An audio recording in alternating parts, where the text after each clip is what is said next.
All right, my name is Sean Jones. I'm a student in medical law and ethics. This is my video or recorded presentation of my research paper. My title of my research paper is Research for Life Priests for Life versus United States Department of Health and Human Services. I want to start out with first reading what I came up with for the main objectives of health insurance.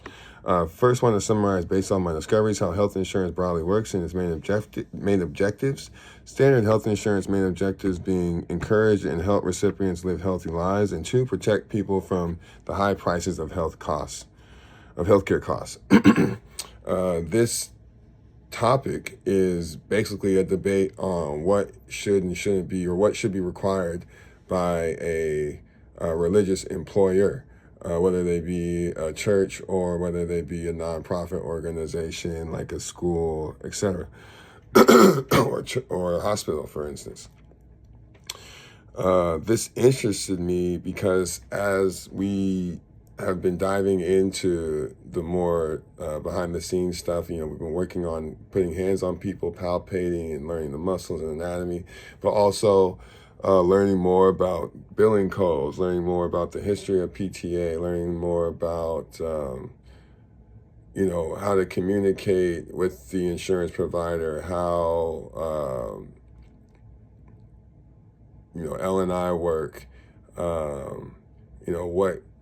what we can and can't do as PTAs and as physical therapies, what's under our scope of practice. So there's just a lot of detail that I've been learning, and insurance, understanding like what is required of insurance, and having been self-employed and having been employed by an employer, I thought this was interesting to hear the both sides. One side saying that we don't feel like we are required to provide such and such, in this instance, contraceptive care, and then on the other side, defending the idea that insurance is meant to, one, encourage people to be healthy, and also to combat the high costs of health insurance. And so this is what drew me to this topic.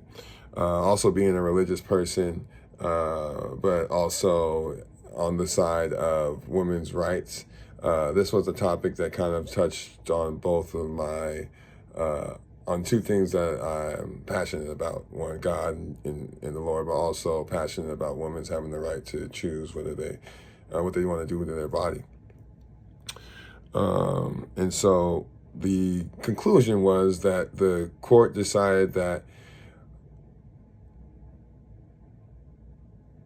there be several options. One of the options being you file as a house of worship. If you file as a house of worship, you would be exempt completely from providing contraceptive benefits or preventative care for women that you employ, or for people that you employ.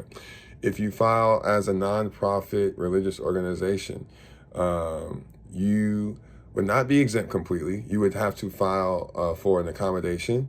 That accommodation would then be sent to your group insurance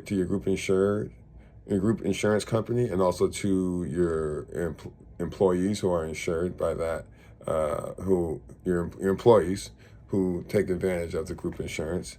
The accommodation would have to be shared to them, and also the Department of Health and Human Services. It would have to be approved.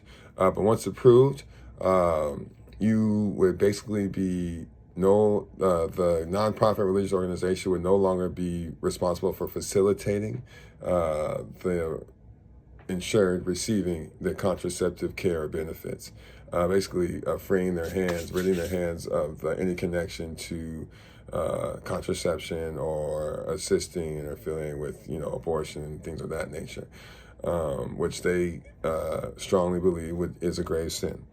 But I must add that it was early on, when the Constitution was first created, that we make clear that there should be a separation between church and state. That's a fine line. That's a whole nother topic. But that's all right. So ultimately, in conclusion, I sided with the United States Department of Health and Human Services. I feel like their final verdict to come up with the compromises and to come getting the various options of one being fined if you don't abide or go if you don't go through the necessary procedures to either get exempt or to either take advantage of the accommodation. I feel like that was fair. I also feel that what the nonprofit religious organizations and the houses of worship are doing is making health insurance again more expensive, more loopholes to jump through to get the necessary services that you need or that you are seeking. And so ultimately, I feel that the government and the courts made the right decision by siding with the United States Department of Health and Human Services and abiding by the Affordable Care Act's initial requirements that contraceptive benefits, preventative care be provided for women, and that we do a better job of ensuring our women. So, in conclusion, I'm learned a ton from doing this research project.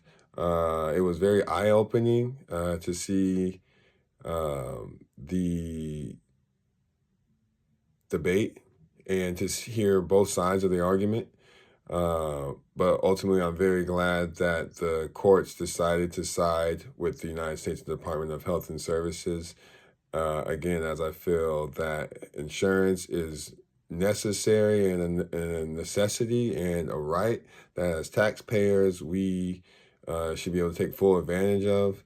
And the law of the Affordable Care Act should be upheld regardless who I work for, regardless what I look like, regardless of the employer's views.